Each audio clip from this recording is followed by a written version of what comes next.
Em nome do Pai, do Filho e do Espírito Santo. Amém. Ave Maria, cheia de graça, o Senhor é convosco. Bendita sois vós entre as mulheres, e bendito é o fruto do vosso ventre, Jesus. Santa Maria, Mãe de Deus, rogai por nós, pecadores, agora e na hora de nossa morte. Amém. Vinde, Espírito Santo, enchei os corações dos vossos fiéis e acendei neles o fogo do vosso amor. Enviai vosso Espírito e tudo será criado e renovareis a face da terra. Oremos. Ó Deus, que instruíste os corações dos vossos fiéis com a luz do Espírito Santo, fazer que apreciemos retamente todas as coisas segundo o mesmo Espírito, gozemos sempre da sua consolação, por Cristo Senhor nosso. Amém. Em nome do Pai, do Filho e do Espírito Santo. Amém. Então, do tratado da verdadeira devoção à Santíssima Virgem. Para conhecer a excelência deste motivo, seria preciso conhecer o bem que é converter um pecador, ou livrar uma alma do purgatório. Bem infinito, maior que criar o céu e a terra, pois que é dar a uma alma a posse de Deus. Olha que coisa interessante, né? Esse trecho do tratado, né, que é converter um pecador ou livrar uma alma do purgatório, é um bem infinito maior que criar o céu e a terra, pois que é dar a uma alma a posse de Deus. Então, na aula passada a gente ficou faltando um único ponto do sacramento da penitência, né? E o sacramento da penitência faz isso, né? Ele nos dá a alma a posse de Deus, né? É um bem infinito maior que criar o céu e a terra. Por isso que na missa, gente, na hora do ato penitencial, o padre, ele fala o quê?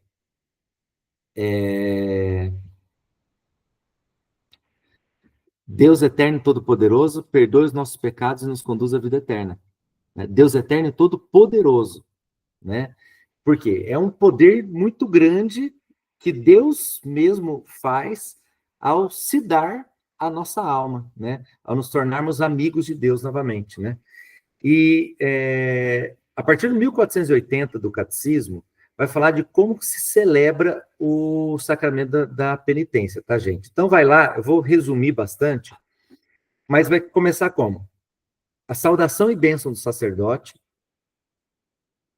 geralmente não, né? Mas em celebrações mais que fazem uma celebração comunitária antes e depois tem a confissão, o que infelizmente é muito raro na nossa região, tem a leitura da palavra de Deus, a exortação ao arrependimento, a confissão propriamente dita, né? Então, teria que ter essa exortação ao arrependimento, a imposição e aceitação da penitência, né? Então, toda confissão tem que ter a imposição e a aceitação da penitência, daí a absolvição, o louvor e a ação de graças e a despedida com a bênção. Isso está tudo no 1480. É interessante que aqui o catecismo, ele vai trazer no 1481, é bem bacana depois para quem quiser ler, um trecho da liturgia bizantina, a fórmula de absolvição. É coisa mais linda esse trecho aqui, que vai estar no 1481, mas depois vocês leem, tá? Mas no 1482, ele vai deixar algo muito claro no que se refere à questão da celebração comunitária, tá? Olha o que diz aqui o 1482. O sacramento da penitência também pode ter lugar no contexto de uma celebração comunitária, na qual as pessoas se preparam juntas para a confissão e também juntas agradecem pelo perdão recebido. Então vejam aqui, quando está falando dessa celebração comunitária, não está falando que vai haver aqui, como infelizmente acontece em algumas paróquias, né? O padre faz uma celebração e ele absolve de maneira geral as pessoas, né? E não tem a confissão pessoal. Isso não pode, vocês vão ver o porquê. Mas olha o que diz aqui. Então, há uma celebração comunitária, então as pessoas se preparam juntas para a confissão, né? Então, há a leitura da palavra, há uma reflexão sobre isso. Para quê? Para que as pessoas consigam se preparar, fazer um exame de consciência mais adequado, né? Mas olha o que acontece aqui, o que o catecismo diz. Neste caso, a confissão pessoal dos pecados, ou seja, o fiel junto com o padre, só o fiel e o padre confessando os pecados para o padre, e a absolvição individual são inseridas numa liturgia da palavra de Deus, com leituras e homilia, exame de consciência em comum, pedido comunitário de perdão, oração do Pai Nosso, ação de graça em comum. Essa celebração comunitária exprime mais claramente o caráter eclesial da penitência, né? Então, o que significa isso, gente? Se há essa celebração comunitária, as pessoas se preparam, depois cada uma faz a sua confissão pessoal e absolvição individual, né? Porque aí vai ter aquela questão, inclusive, do dever do padre de manter o segredo, né? Então, isso aqui vai acontecer, essa celebração, mas a confissão é pessoal. E tem esse caráter eclesial, ou seja, as pessoas, como igreja, como corpo de Cristo, se preparam para o sacramento. Contudo, olha o que está falando aqui. Seja qual for o modo da celebração, o sacramento da penitência sempre é, por sua própria natureza, uma ação litúrgica, portanto, eclesial e pública. Mesmo quando o sacramento da penitência é tido sem essa celebração, ela é uma ação litúrgica, né, que tem um caráter eclesial e público. Público não no sentido que o padre pode contar o pecado, mas público no sentido de que o povo de Deus, né, a comunhão dos santos acontece nesse momento também, tá? Mas olha o 1483. Só em casos de necessidade grave pode-se recorrer à celebração comunitária da reconciliação com confissão e absolvição gerais.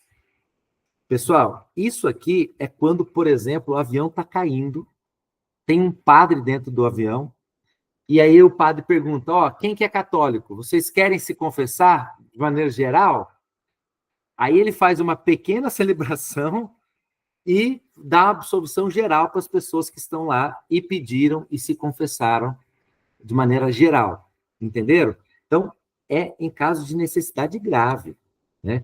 Essa necessidade grave pode apresentar-se quando há perigo iminente de morte, sem que o sacerdote ou os sacerdotes tenham tempo suficiente para ouvir a confissão de cada penitente. Gente, olha o que o catecismo diz, né? A necessidade grave, para a gente saber, qual que é a necessidade grave? Eu dei um exemplo extremo, né? Que é um avião caindo. Mas é mais ou menos isso que o catecismo diz. Pode apresentar-se quando há perigo iminente, ou seja, um perigo que pode acontecer a qualquer momento, de morte, sem que o sacerdote ou os sacerdotes tenham por tempo suficiente para ouvir a confissão de cada penitente. É o que aconteceria no avião, ele não conseguiria ouvir a confissão de todos.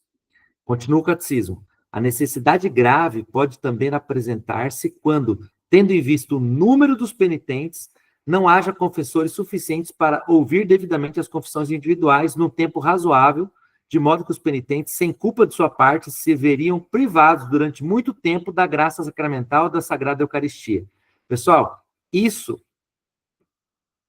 pode acontecer quando? Olha que coisa. Está falando aqui, não é uma necessidade de morte, essa necessidade grave aqui, não é um caso de morte, mas é um caso em que, se o padre, se o sacerdote não fizer isso, e ele não tem tempo de ouvir a confissão de todos, esse sacerdote vai embora daquela comunidade e as pessoas não teriam oportunidade de se confessarem com o sacerdote durante muito tempo. É o que diz o catecismo. Portanto, isso não valida essas celebrações que algumas paróquias, eu não sei se ainda fazem, né, mas inclusive já aconteceu na nossa paróquia esse tipo de celebração, né, de as pessoas irem para uma celebração, né, tá? Na véspera de Natal, na véspera de Páscoa, e as pessoas não vão buscar a confissão individual. Olha o que diz o catecismo. Nesse caso, olha ali, gente, em caso de uma comunidade em que as pessoas, por uma necessidade grave, se elas não fizerem essa confissão geral, elas não vão ter como confessar. Olha o que diz o catecismo. Nesse caso, os fiéis devem ter, para a validade da absolvição, o propósito de confessar individualmente seus pecados graves no devido tempo. Cabe ao bispo diocesano julgar se os requisitos para absolvição geral existem. Olha, isso entra até o bispo na jogada, tá? Agora que coisa importante. A última frase de 1483. Um grande concurso de fiéis por ocasião das grandes festas, leia-se, Páscoa, Natal ou de peregrinação, não constitui caso de tal necessidade grave. De novo, um grande concurso de fiéis por ocasião das grandes festas ou de peregrinação não constitui caso de tal necessidade grave. Ou seja, gente, não é caso de absolvição geral, de confissão geral, por exemplo, está perto do Natal. Ah, mas é muita gente para confessar. Sinto muito. Faça o máximo, né? E as pessoas ainda têm possibilidade de buscar as outras paróquias. As pessoas ainda têm a possibilidade de buscar aquelas celebrações, não são celebrações, né, mas aqueles mutirões de padres que eles se reúnem nas paróquias para se confessar. Então, não é válido esse tipo de confissão geral e absolvição geral sem a necessidade grave. Espero que vocês tenham entendido, tá certo? Isso é muito importante, porque olha o catecismo, 1484. A confissão individual e íntegra e a absolvição constitui o único modo ordinário pelo qual o fiel, consciente de pecado grave, se reconcilia com Deus e com a igreja. Tá? Então, somente a impossibilidade física ou moral dispensa tal confissão. Então, pessoal, isso é muito importante para a gente terminar o sacramento da penitência, falar sobre essa questão da confissão geral. Em casos gravíssimos, eu estou botando palavra a mais, né? Em casos graves, casos excepcionalíssimos, tá? Então é melhor assim. Ok? Então, agora nós partimos para a unção dos enfermos. E a unção dos enfermos, ela vai estar a partir de 1499. E o que é a unção dos enfermos, gente? Aqui é quando a igreja entrega os doentes aos cuidados do Senhor. Tá? Então, a unção dos enfermos é quando a igreja entrega os doentes aos cuidados do Senhor. Tá? É o que diz o 1499. Exorta-os a que livremente associem a paixão e a morte de Cristo e contribuam para o bem do povo de Deus. Pessoal, a unção dos enfermos, como um sacramento, volto a afirmar, é o próprio Cristo que age no sacramento. Então, um sacerdote, quando ele ministra a unção dos enfermos, é Cristo que está se utilizando do sacerdote. E a função primordial desse sacramento é um sacramento de cura, né? É um sacramento de cura. Mas, quando a gente fala em sacramento de cura, e quando a gente fala cura, nós estamos falando de doença, nós estamos falando de morte, nós temos que nos lembrar do quê? Que tanto a doença quanto a morte não estavam no princípio.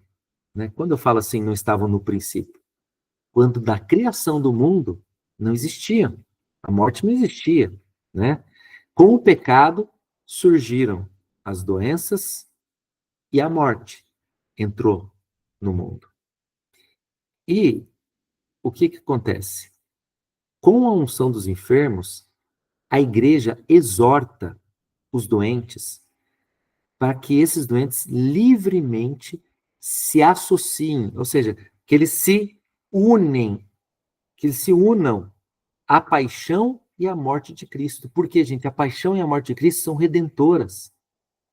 E essa união e essa entrega do sofrimento para Cristo na unção dos enfermos contribui para o bem de todo o povo de Deus. Lembra que, quando nós falamos de igreja, nós falamos que o mal que poucos cometem, ou que alguns cometem, atinge toda a igreja. E o bem também atinge toda a igreja. É a comunhão dos santos.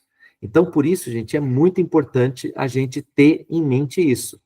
Muitas vezes, a unção dos enfermos, ela não vai curar fisicamente a pessoa, mas espiritualmente a cura acontece.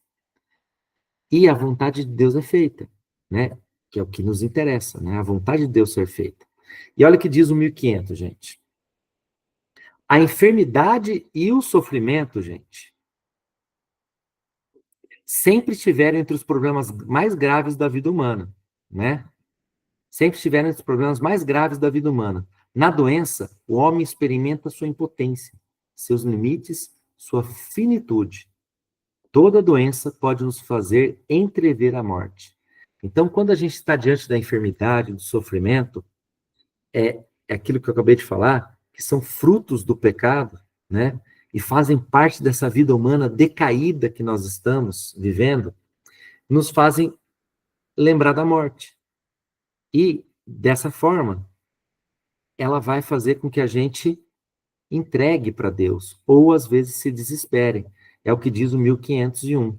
A enfermidade também, gente, pode levar a pessoa à angústia, a fechar-se sobre si mesma e, às vezes, ao desespero e à revolta contra Deus. Mas também ela pode fazer o quê? Ela pode trazer amadurecimento, ajudá-la a discernir em sua vida o que não é essencial para voltar-se àquilo que é essencial. Não raro, a doença provoca a busca de Deus, um retorno a Ele. É o que São Paulo diz em Romanos, capítulo 8, versículo 28. Tudo concorre para o bem daqueles que amam a Deus, até mesmo a enfermidade. Até mesmo a enfermidade. A pessoa ama a Deus, mas ainda ela está apegada a algumas coisas aqui no mundo. E essa enfermidade vem e Deus usa dessa enfermidade para quê? Para a pessoa desapegar-se daquilo que ela está apegada neste mundo. Então, gera um amadurecimento, gera essa associação da enfermidade, do sofrimento, à paixão e à morte de Cristo. E isso vai trazer o que? A redenção. E a pessoa, mesmo no leito de cama, mesmo no leito de morte, ela está livre. Porque, gente, ela vai estar livre, porque Cristo a libertou.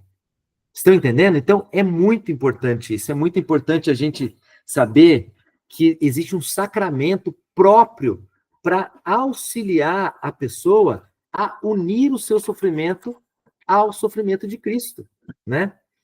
E isso, desde o Antigo Testamento, Deus vai preparando o seu povo escolhido e já vai mostrando, né, o que a enfermidade pode trazer, né, para a gente. Porque, por mais que ela é um fruto do pecado original, Deus usa de tudo aquilo para nos salvar. E já no Antigo Testamento, a enfermidade, gente, ela é tida, lá no 1502, ela é tida também como um caminho de conversão, como um perdão de Deus que traz a cura, ligada ao pecado e ao mal, tá? Por quê? Porque ela está ligada ao pecado e ao mal porque é fruto do pecado e do mal, né? E o sofrimento traz um sentido redentor para a nossa vida, né? Isso é muito importante. Como diz aqui no final do 1502, o profeta entrevê que o sofrimento também pode ter um sentido redentor para os pecados dos outros, né? Quando a gente oferece o nosso sofrimento para a conversão dos pecadores. É o que disse Nossa Senhora de Fátima para Jacinta e Francisco, né? Para os dois pastorinhos, se eles queriam entregar o sofrimento deles para conversão dos pecadores. E eles aceitaram. E eles morreram muito cedo, né? Sofreram muito, muito mesmo. Isaías anuncia que Deus fará chegar para Sião um tempo em que toda falta será perdoada e toda doença será curada.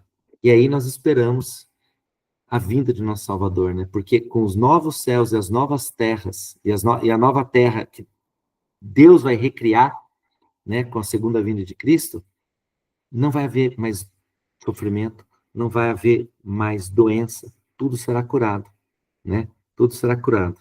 Isso é muito importante, e por isso que na missa a gente fala: anunciamos, Senhor, a vossa morte e proclamamos a vossa ressurreição. Vinde, Senhor Jesus. A gente quer a sua vinda. E aí, continuando o catecismo, gente, ele vai falar que Cristo é o quê? Cristo, ele é o nosso médico, né? Olha o que diz 1503, gente. A compaixão de Cristo para com os doentes, suas numerosas curas de enfermos de todo tipo, são um sinal evidente de que Deus visitou o seu corpo, o seu povo, e de que o reino de Deus está próximo. Então vejam, quando o catecismo vai tratar dessa situação de Cristo fazer os milagres e curar os doentes, isso era um sinal. Por quê? É um sinal de que o reino de Deus está próximo. Ele já está aqui, mas ainda não está completamente.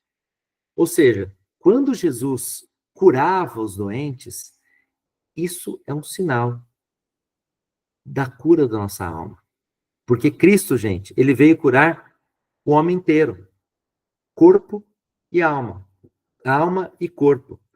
Porque Jesus não só tem o poder de curar, mas também de perdoar os pecados. Né? Então, as curas físicas eram sinais das curas espirituais, do perdão do pecado, né? Então, olha que coisa interessante aqui, né? Seu amor de predileção pelos enfermos não cessou ao longo dos séculos de despertar a atenção toda especial dos cristãos para com todos os que sofrem no corpo e na alma. Esse amor está na origem dos incansáveis esforços para aliviá-los. Gente, nós, cristãos, né, somos aqueles que fizeram o quê, gente?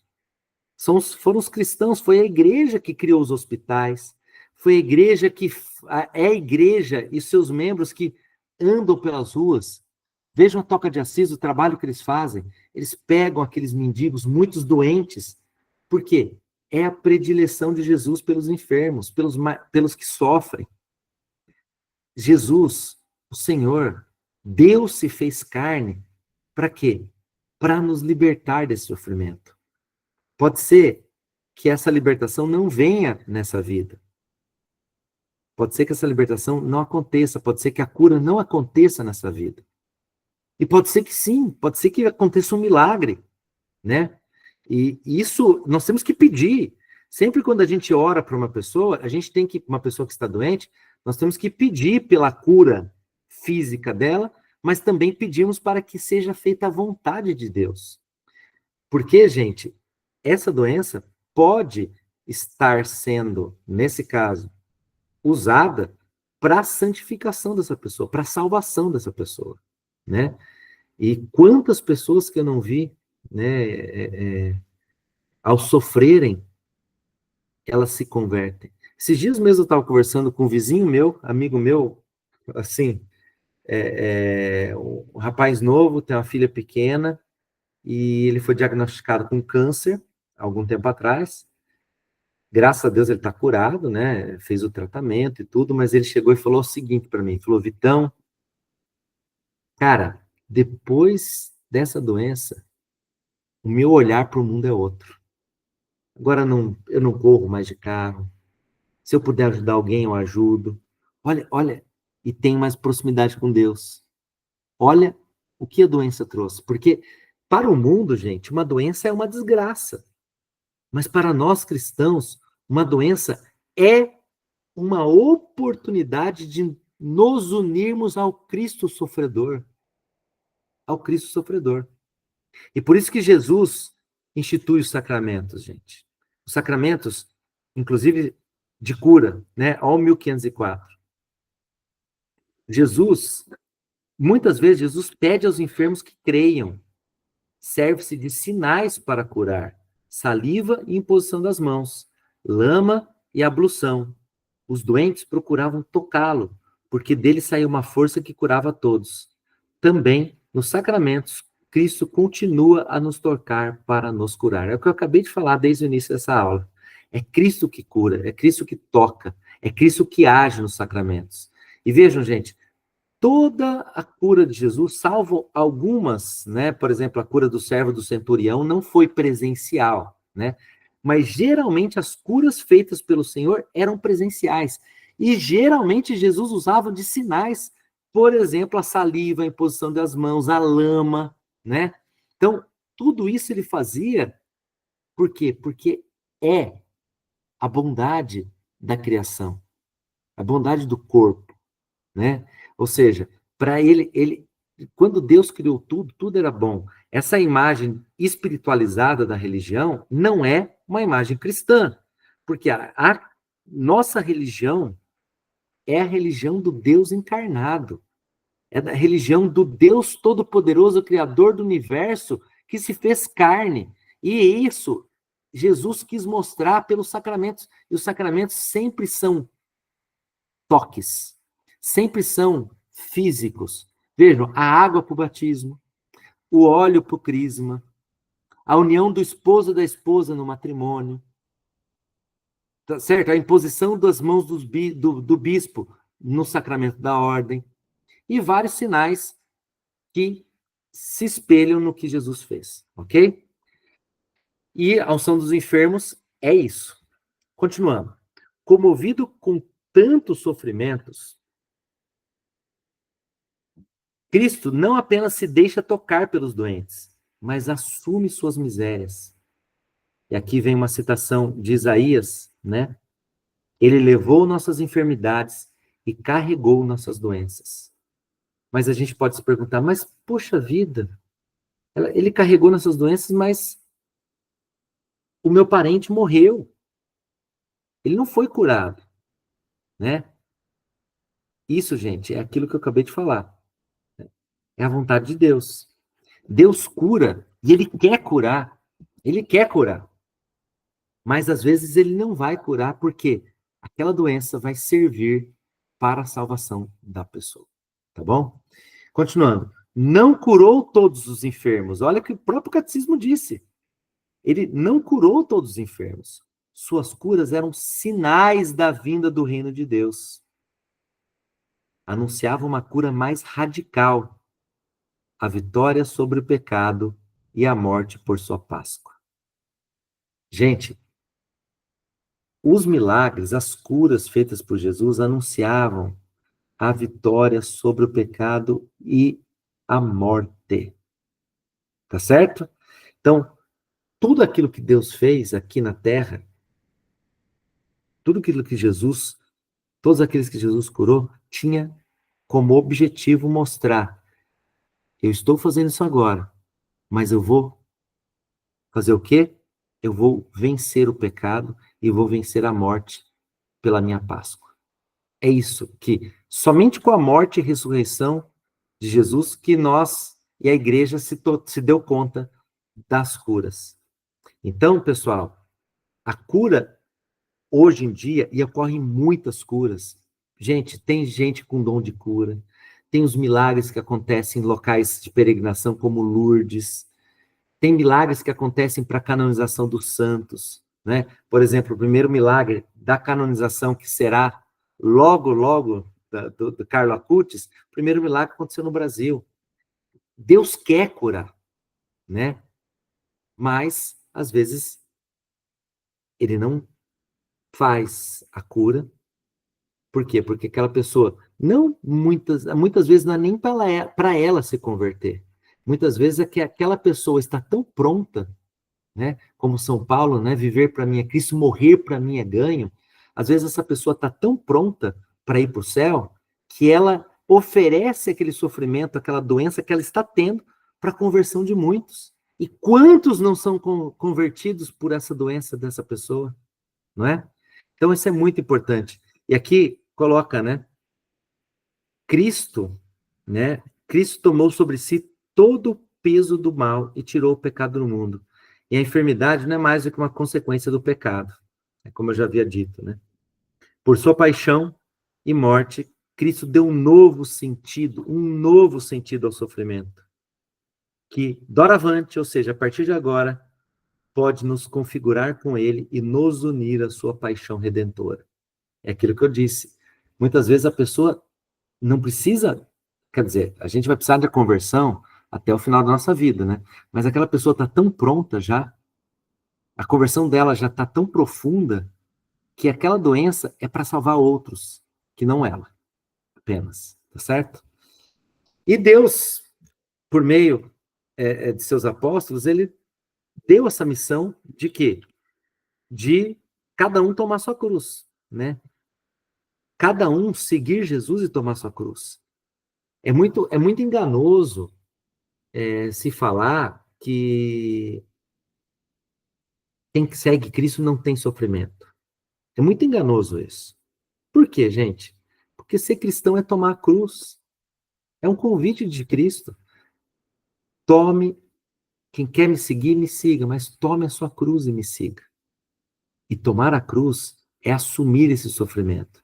Mas a partir do momento em que nós assumimos esse sofrimento em Cristo, gente, a assunção desse sofrimento se torna redenção para nós e para aqueles que estão perto de nós e para o mundo inteiro. Para o mundo inteiro, para toda a igreja. Tá? Então é muito importante. Olha o que diz aqui, o 1506. Ao segui-lo, adquire uma nova visão da doença e dos doentes. Então, a seguir Jesus, gente, tem uma nova visão da doença e dos doentes. Né? Jesus os associa à sua vida de pobreza e de serviço. Veja, gente, próprio Jesus associa os doentes à sua vida de pobreza e de serviço. Faz com que participem de seu ministério de compaixão e de cura. É uma citação de Marcos. Eles então saíram para proclamar que o povo se convertesse, expulsavam muitos demônios, ungiam com óleo numerosos doentes e os curavam. Tá? Então, aqui já mostra, né, os discípulos que saíam e ungiam com óleo os numerosos doentes e os curavam. Eu tenho um testemunho, não meu, né, mas de um amigo meu que estava com Covid, numa situação muito ruim, os médicos já estavam desenganando ele, e ele recebeu unção dos enfermos do Padre Marcelo. No outro dia ele já começou a recuperação. E hoje está aí, firme e forte. Tá? Então, a unção dos enfermos, muitas vezes a gente fala, mas vai dar unção dos enfermos. Antigamente era chamado de extrema unção, né? Só chamava de extrema unção. Então, por quê? Porque se associava desde somente aquelas pessoas que estavam prestes a morrer. Nós vamos ver daqui a pouco isso. Mas não é só isso. Por quê? Porque também tem uma função de cura, de acordo com a vontade de Deus, é claro. Tá? Continuando.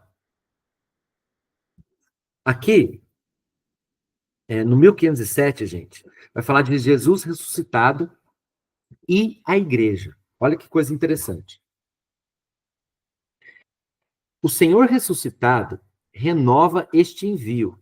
Em meu nome, quando puserem as mãos sobre os doentes, eles ficarão curados. Então, hoje, Deus, Pai, né, nos dá esse poder de cura por meio de seu Filho Jesus, o Espírito Santo. Jesus os envia. Tem muita gente que tem carisma da cura, gente. Tem muita gente que tem o carisma da cura. E olha o que diz: e o confirma por meio dos sinais realizados pela igreja ao invocar seu nome. Esses sinais manifestam de modo especial que Jesus é verdadeiramente Deus que salva. Tá? Então, esses milagres que acontecem até hoje, e acontecem muitos, tá? Eu aposto que todo mundo tem alguma história de uma cura milagrosa, né? Por mais que não tenha sido um milagre estudado, né? Um milagre que é reconhecido pela igreja, nós sabemos que foi um milagre. Nós sabemos que foi a ação de Cristo aqui naquela pessoa, né? E o 1508 fala: o Espírito Santo dá a algumas pessoas um carisma especial de cura, para manifestar a força da graça do ressuscitado. Então, existe esse carisma especial de cura, sim, tá?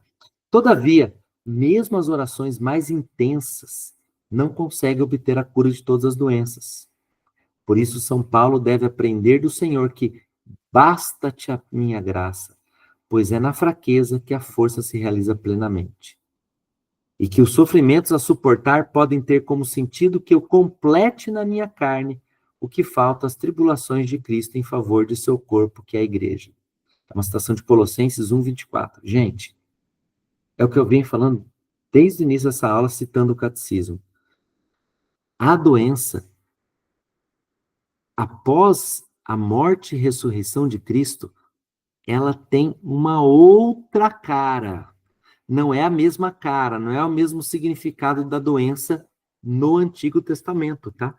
Não é mais o mesmo significado. Por quê? A morte e ressurreição de Cristo redime o doente e faz com que o doente tenha a possibilidade de completar na sua carne o que falta às tribulações de Cristo em favor do seu corpo, que é a igreja.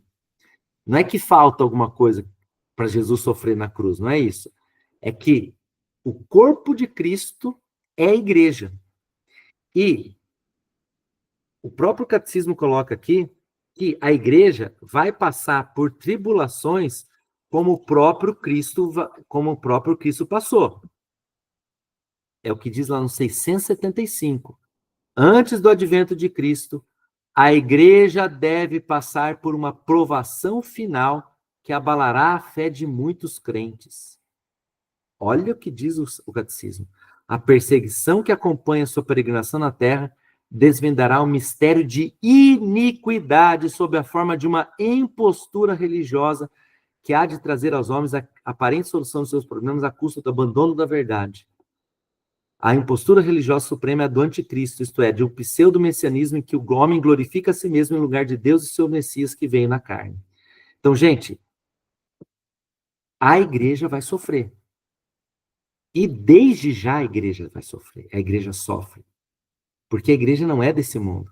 Então, enquanto um membro do corpo de Cristo, um membro da igreja, sofre e apresenta esse sofrimento e une esse sofrimento aos sofrimentos de Cristo, esse sofrimento é redentor. Ou seja, ele está completando em sua carne, esse doente está completando em sua carne o que falta às tribulações de Cristo em favor do seu corpo, que é a igreja. Ou seja, o que falta para a igreja sofrer ainda.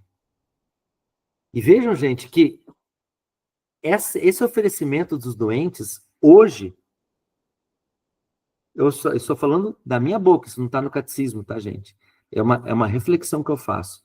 Esses sofrimentos que hoje são oferecidos pelos doentes que realmente entregam e unem o seu sofrimento a Cristo, vai fazer, isso eu creio, com que, quando for o momento mesmo do sofrimento, daquela, como diz aqui o 675, né, do catecismo, o termo que ele usa é aprovação final. Essa aprovação final pode ser não tão forte como poderia ser. Por quê? Porque nós já podemos, em nossa carne, assumir, junto com Cristo, esse sofrimento. Entender? E oferecer ao Pai como oblação. Tá certo? 1509. Curai os doentes. A igreja, isso lá em Mateus 10:8, recebeu essa missão do Senhor. É uma missão. E esforça-se por cumpri-la tanto através dos cuidados aos doentes, isso nos hospitais, né? Como pela oração de intercessão com que os acompanha. Ela crê na presença vivificante de Cristo, médico da alma e do corpo.